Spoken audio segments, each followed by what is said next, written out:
Hello and welcome to That's Not Spit, It's Condensation. I'm Ryan Beach, and on today's episode, I'm joined by Dr. Jesse Cook, the Associate Professor of Trumpet at the University of Central Florida. Jesse and I have known each other for many years now, and we've had a lot of great conversations about trumpet and life and lifting. We even have a stupid video on YouTube of us lifting and then playing the trumpet. If you want to see us struggle and die, go check that out. But one of the things that I admire about Jesse, and I got to actually observe him teaching when I visited UCF a little over a year ago, was I admire the way that Jesse communicates information to his students, and that he's really trying to build musicians, but also, people who understand how to play the trumpet. I think he's got a great approach. And so what I wanted to do in this episode is try to dig into his process of practicing, not just teaching, but also how he makes decisions in his own practice sessions, and to see what can we learn, what can we take away from him so that we can all be better practicers as well. So before we get started, thank you so much for giving me your time today, Jesse. I really appreciate it. Thanks for having me. Absolutely. So you get a piece of music for the first time, you've never seen it before, and you're going to start practicing it. What is the first thing that you're going to do? Well, assuming that it's something that I have to do, I will look into it, flip it front to back, and I'll ask myself, where am I going to struggle? What is going to be the difficult point? And if it's something that I don't have to do, but that I'm choosing to do, or possibly choosing to do, I'm building a recital right now. And I always try to do some new pieces that I've never done before. Do I want to do this? And there are some things that might be so hard that I don't want to do it. Or maybe they just don't grab me. But assuming that it's something I have to do or I've decided to do, I will flip it back to front and say, okay, where am I going to struggle? What is going to make this hard? Or if it's something that's being adjudicated, a competition or a audition of some sort, why is this being asked? So generally, in my experience, you have theme, tune, tone, time. That's what good musicians have to worry about. Play a good theme, in tune, with good tone and good time. I liken it to a table with 4 legs. You chop off one of those legs and the table is not stable. Right. Right. And so I'm always on the lookout for that. The antenna are up for those things. I'm looking at something like, the beginning of Mahler's Fifth Symphony, for example. If that's the first time that I'm looking at it, the first thing that students always look at is, this is a high A, that's high. Oh, that's triple forte, that's loud. Well, yes, but that's not really what makes that particular excerpt a challenge for most trumpet players. It's the quick articulation and the pacing dynamically, right? So when you look at the piece of music, that might be the first thing that sticks out. But really what you're asking for, or what needs to be looked at there, is theme and intonation and time, not necessarily range or physical struggles. Sure. Yeah, that makes sense. So digging into those 4 things, let's start with theme. So if you are looking through this piece and you're starting to, in your mind, you see the music, you're starting to think to yourself, like, what is this going to sound like? You are very developed, right? You're a very developed player, but I'm assuming every once in a while you're going to come across a piece of music that you maybe don't know the style as well, or you're not as familiar with it. So what are your strategies for developing your ability to display a theme stylistically correct? Understanding how to use the skills you've developed to put together a proper sort of display of a theme. Right. It's a good question. So for me, theme is kind of the beginning and the end marker. It is something that everything has to start with theme. Um, Playing a piece of music like Spock, you might never miss, but it's going to be completely boring. Or playing it like a computer. You could put a MIDI of a trumpet on, if it's a good MIDI, and it's probably going to sound better than 99.9% of trumpet players. But it still is going to be missing that human element, the theme. Right. Where are you going? I mean, and that can be akin to any language. When I say this last sentence, what's the next sentence? Today I'm going to the store. Today I'm going to the store. Today I'm going to the store. All three of those are valid, just depends on your meaning, right? So you have to have, okay, what do I want to do with this? What's grabbing me? What do I want to share? And that's got to be the starting point for any technical discussion. Okay. And then as you record yourself or get closer to the performance or perform, did I share what I wanted to?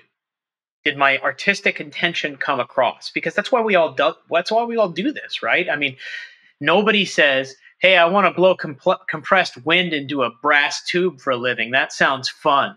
Yeah, yeah. It's all, hey, look what I can do with that. Right. That's really cool. So it sounds like here you're really interested. I like this beginning and end thing. It sounds like at the beginning of it, you're really interested in making sure that you have some sort of a thought of what are you trying to communicate? Like, what is the purpose of all of these notes?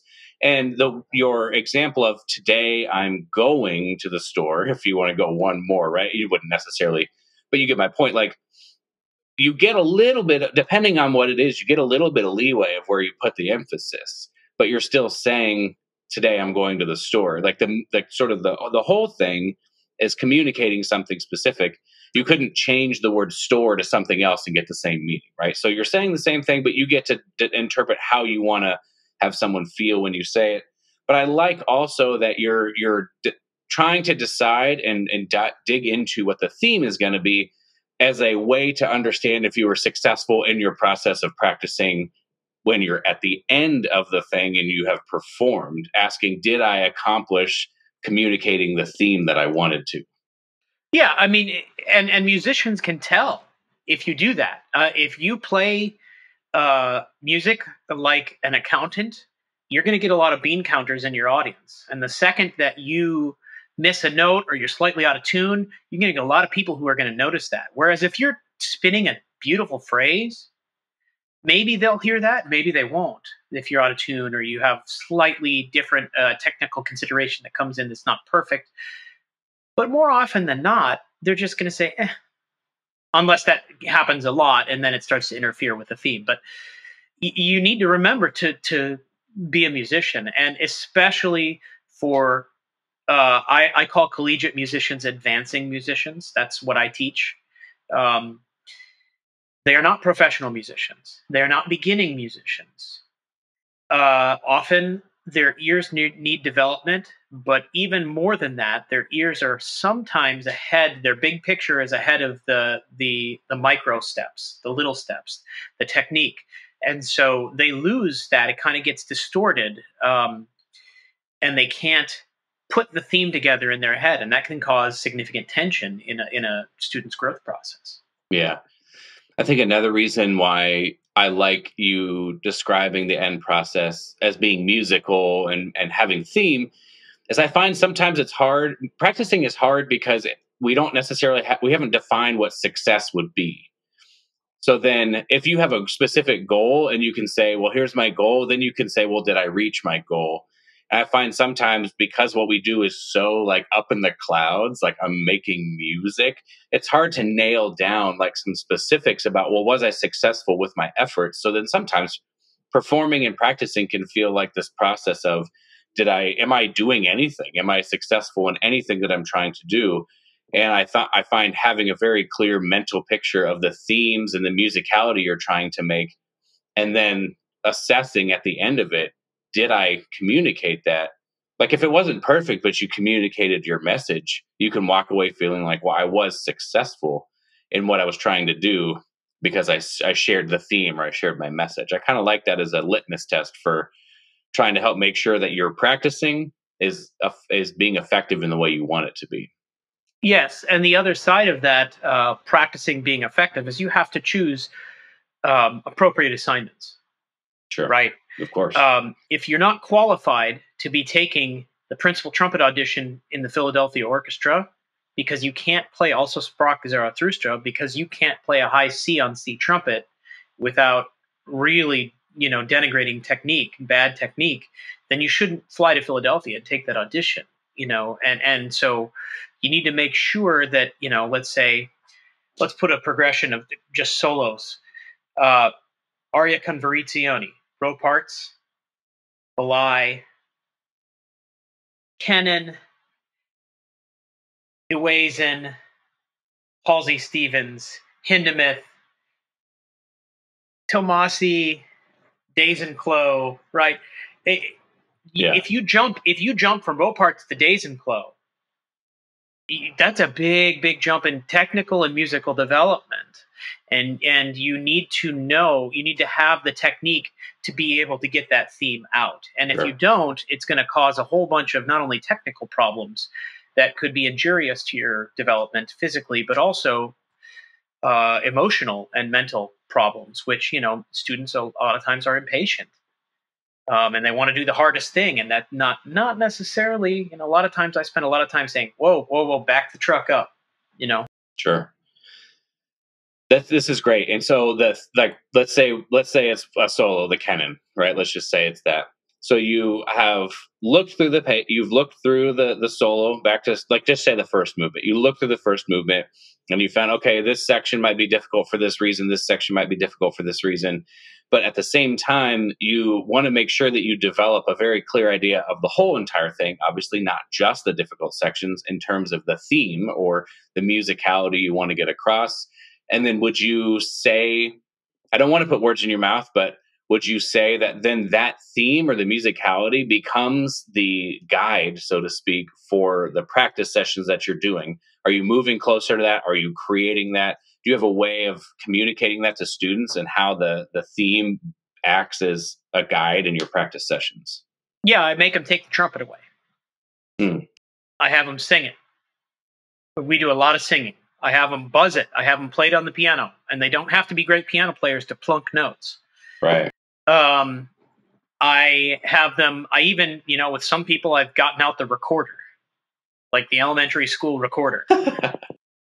And doing things, playing scales on the recorder to work on airflow and taking the technical considerations away, and then recording back and forth. You sounded different than me. How was I different? Is that what you want to do? Are you happy with that? So these are things that you would do in your practice, because obviously in the context of teaching, that's one way to do it. But then in your own practice sessions, is this something you do right away? Do you get the theme and everything? Do you start practicing, and then the things that you find yourself not able to create the theme, do you start singing? Like, how do you incorporate something like that? At what stage do you incorporate it? Okay, so let's look at the Kennan, for example. Bum bum la da da dee da dee da da dee. Here's the first technical problem. Da da ga dee da da ga dee. So I would make sure there's going to be a fair bit of multiple tonguing, right? So we're going to break that down if I'm struggling with multiple tonguing. And yes, these are things I do myself. Now, I don't particularly struggle with the Kennan anymore, but there was a time I did.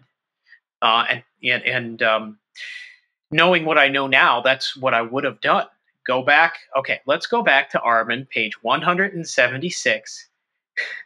And we're going to break apart the technique here. Okay. We're going to vocalize TK, TK. And we're going to blow on our finger. And then we're going to get out a pinwheel. We're going to make sure the pinwheel is spinning the same speed with the T and the K. So we're going to kind of take this small part, go and put it over here, and then work on it. So I kind of liken it to like a mosaic, like a tile mosaic or something like that. I am going to take an X-Acto knife and extract this nasty tile, and we're going to work on this tile. And then we're going to work on this tile. And then we're going to make those tiles more solid and more beautiful. And then we're going to put them back together. And then you put them together, and it's like, oh, hey, I can do this tile and I can do this tile. But when I put them together, then the theme suffers. Because my technique can't handle both, for example,